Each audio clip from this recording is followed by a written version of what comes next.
నమస్తే. ప్రస్తుతం మనతో పాటు ప్రముఖ విశ్లేషకులు ఇమ్మంది రామారావు ఉన్నారు. ఆయనతో మాట్లాడదాం. నమస్తే సార్. నమస్తే సార్, ఏపీ ఎలక్షన్స్ అయిపోయినప్పటి నుంచి ఏదో ఒక విషయం వింటూనే ఉన్నాము. కానీ ఒకటి కొత్త ఏం కాదు. అందరూ ఫారెన్ వెళ్ళారు, అంటే రాజకీయ నాయకులందరూ. జగన్ వెళ్ళడాన్ని మనం చాలా వరకు విమర్శించారు కూడా, అది చూసాము.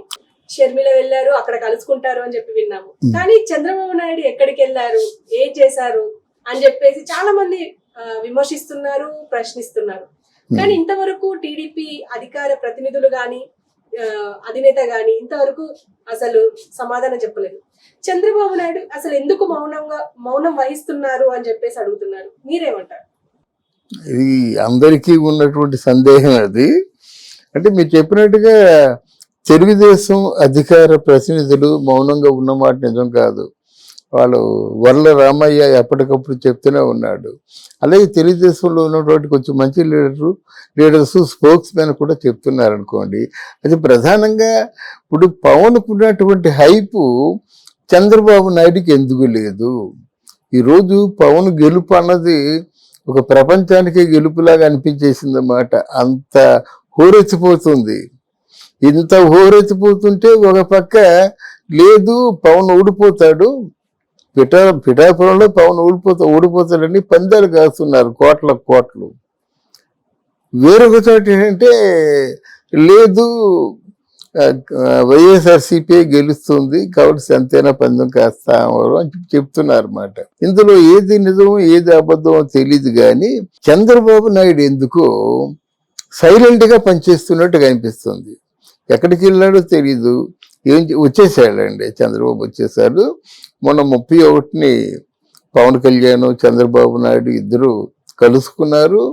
కాబట్టి అంటే ఫలితాల తర్వాత కార్యాచరణ ఎలా ఉండబోతుందో మాట్లాడుకున్నారు.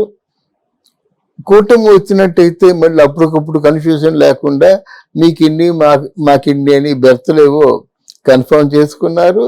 అంటే ఇక్కడ కూటమి కదా, కూటమి అనేసరికి తెలుగుదేశం జనసేన ఇద్దరు నిర్ణయాలు తీసుకుంటే సరిపోదు. కూటమి అనేసరికి మళ్ళీ పెద్ద ఆయన్ని కలవాలి. వాళ్ళ ముగ్గురు కలిసి ఒక నిర్ణయానికి రావాలి. వాళ్ళకి బీజేపీ పార్టీలో ఉన్న అధిష్టానానికి పవన్ కళ్యాణ్కే సీఎం సీటు కట్టబెడదాం అనేటువంటి ఆలోచన ఉంది. ఒకవేళ పవన్ కళ్యాణ్ సీఎం సీటు తీసుకుంటే మళ్ళీ ఇప్పుడు చరిత్రహీనుడైపోతాడు. ఆయన నిలబడింది అంటే కేసీఆర్కి వచ్చినటువంటి ఇబ్బంది ఈయనకి కూడా వస్తుంది. ఆంధ్రదేశం అంతా పర్యటించి ఇక్కడెక్కడ ఈ సమస్యలు ఉన్నాయి, వీటికి పరిష్కారం కావాలి, వీళ్ళందరి కోసం నా ప్రాణాలనే ఇస్తాను.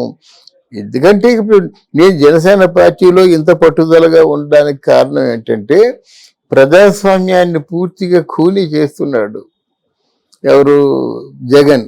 దాన్ని పరిరక్షించుకోవడం కోసమే ఇంత నేను కష్టపడవలసి వస్తుంది. అందులో భాగంగా తెలుగుదేశంతోని కూటమితోని అంటే ఒకటిగా పోటీ చేసేటువంటి మేము ప్రయత్నం చేశాము. అందులో సక్సెస్ అయ్యామని చెప్పి సీఎం చెప్తున్నాడు. ఇది ఎలాగుంటుండగా చంద్రబాబు నాయుడు మాత్రం ఓపెన్ అప్ అవ్వలేదు ఎక్కడ కూడా. ఇది కూడా అంటే అఫ్కోర్స్ జనసేన పార్టీ పవన్ కూడా ఓపెన్ అప్ అవ్వలేదు. కానీ ఈ జగను సజ్జల రామకృష్ణారెడ్డి వీళ్ళలాగా 150 పైనే ఉంటాయి కదా, తక్కువ ఉండవని జగన్ చెప్పినట్టుగా మళ్ళీ మొన్న కూడా చెప్పాడు. ఏమీ అసలు డౌట్ పడొద్దు, మనం తప్పకుండా మనం గెలుస్తా అంటున్నాడు, ఎక్కువ వస్తా అంటున్నాడు. సజ్జల రామకృష్ణారెడ్డి కూడా వీళ్ళు మేనేజ్ చేసుకున్నటువంటి సర్వే ద్వారా వస్తున్నాయి కానీ మా సర్వే మాకుంది అంటున్నాడు. మరి మా సర్వేలు ఉన్నాయి అనడంలో అర్థం ఏమిటో ఆంతర్యం ఏమిటో మనకు తెలియదు కదా. ఒకవేళ నిజంగా చంద్రబాబు మౌనంగా ఉండేసరికి కొంత అంటే ప్రజలకి ఒక డౌట్ వస్తుంది. గెలిచేవాడితే సంబరాలు చేసుకోవాలి కదా, సంబరాలకు ఏర్పాటు చేయాలి కదా, ఎందుకు ఆయన మౌనం వహించాడు, అఫీషియల్గా ఏమైనా తెలిసిందా అనేటువంటి డౌట్లు ఉన్నాయన్నమాట. అయితే ఒకసారి ఆయన నోరిప్పి మాట్లాడితే బాగుండేది. కానీ అదేంటో తెలీదు. ఆయన పబ్లిసిటీ అంటే ఇంట్రెస్ట్ కూడా అయినప్పుడు కూడా మీడియా ముందు కానీ ప్రింట్ మీడియా ముందు కానీ ఒక మాట జారడం లేదు. దీన్ని అందరూ కొంచెం కన్ఫ్యూజన్గానే చూస్తున్నారు మీరు ప్రశ్న వేసినట్టుగా. కన్ఫ్యూజన్ని తెరలేపడానికి ఇక్కడ చంద్రబాబు నాయుడు నోరిప్పాడన్నమాట. నోరిప్పలేదు కనుక ఆయన చేసిన తప్పిదాల్లో ఇదో తప్పిదం అనుకోవచ్చు అన్నమాట.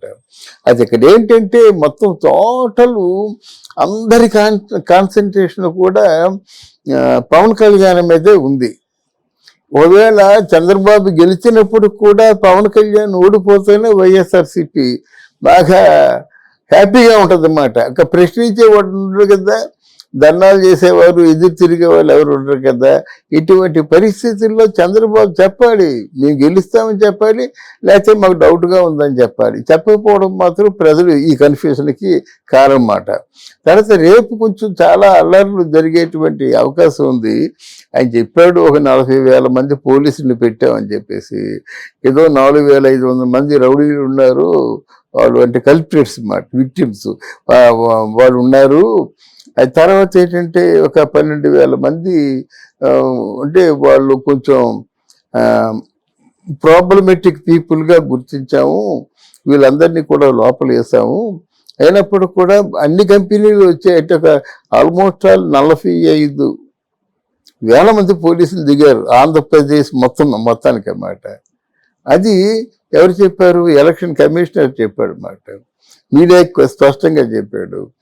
కనుక ఇక్కడ చంద్రబాబు నాయుడు తాలూకు ఆలోచన ఏంటంటే రేపు ఎలక్షన్స్లో మధ్యాహ్నం అయ్యేసరికి కొంత ఒక కొలిక్కి వస్తుంది. ఇక్కడ మీడియా వాళ్ళందరూ సర్వేయర్స్ అందరూ ఏం చెప్తున్నారు? కూటమి కూటమి కూటమి అంటున్నారు. బట్ ఇప్పుడు ఈతో మాట్లాడే ముందు ఒకసారి చూసినట్టయితే వాళ్ళు ఎక్కడ చూసినా కూటమే. రాయలసీమలోను మన జగన్మోహన్ రెడ్డి ప్లేసెస్లో కూటమి అంటే కొంచెం మనకు డౌట్ వస్తుంది అంతే. రాకూడదని ఎక్కడుంది? అంతకుముందు 23 సీట్లతోనే చంద్రబాబు నాయుడు ఓడిపోతాడని ఎవరికి తెలుసు? మొత్తం జగన్మోహన్ రెడ్డి స్వీప్ చేయలేదు గనక స్వీప్ చేస్తుందా తెలుగుదేశం పార్టీ. ఇదేదో అయిన తర్వాత నా మాటలు వినిపిద్దామన్న ఆలోచనతో బహుశా ఉండొచ్చు. ఈలోగా ఎగ్జిక్యూషన్ ప్లానింగ్ ఎటువంటి కార్యాచరణ మనం ఉండాలి. ఫస్ట్ సంతకం మెగా డిఎస్సి అన్నాడు. మెగా డిఎస్సి అనడం తేలిక, కానీ ఇంతమందికి ఉద్యోగ అవకాశాలు కల్పించడం అది చాలా కష్టతరమైన పని కదా. మరి దాని పరంగా ఏమైనా ఆలోచిస్తున్నాడా? ఎవరితోనన్నా ఇంటరాక్ట్ అయ్యి పరిశ్రమలు తెప్పించేటువంటి ఆలోచనలో ఉన్నాడా? పరిపరి విధాలుగా మనం అనుకోవచ్చు. ఏది ఏమైనప్పటికి కూడా ఈసారి మాత్రం చంద్రబాబు నాయుడు చాలా జాగ్రత్తగా ఆచితూచి మాట్లాడాలన్నమాట. బహుశా ఈ నిశ్శబ్దం దానికోసమేనేమో. లేదమ్మా వైసీపీ గెలవదని చెప్పడం కాదు.